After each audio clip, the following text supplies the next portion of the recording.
Press the Lord. जय मसीह की। फिर से आप लोगों का प्रार्थना जीवन चैनल पे स्वागत करता हूँ।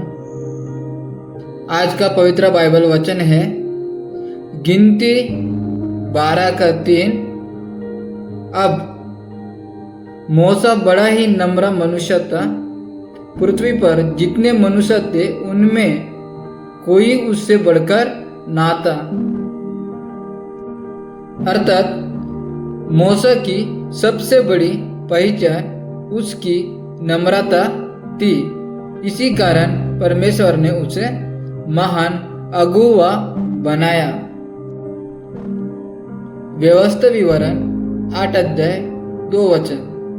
और तू स्मरण रख कि तेरा परमेश्वर यहोवा तुझे इन 40 वर्ष जंगल के मार्गों में लिए फेरा, इसलिए कि तुझे दीन करे और तेरा मन परखा कि तू उसकी आज्ञाओं को मानेगा कि नहीं।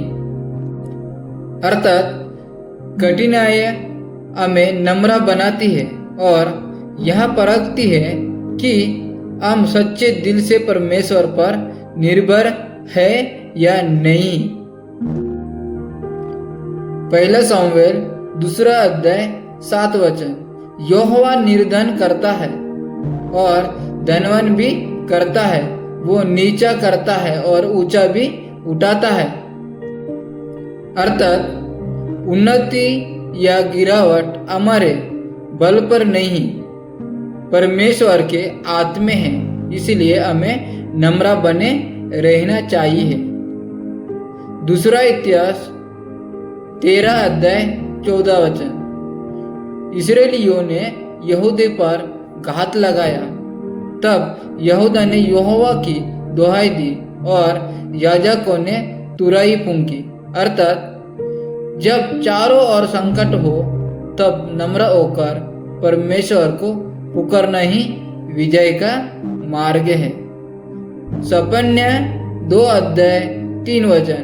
हे पृथ्वी के दिन लोगों, जो यहोवा की आज्ञाओं को मानते हो, यहोवा को खोजो, धर्म और नम्रता को ढूंढो।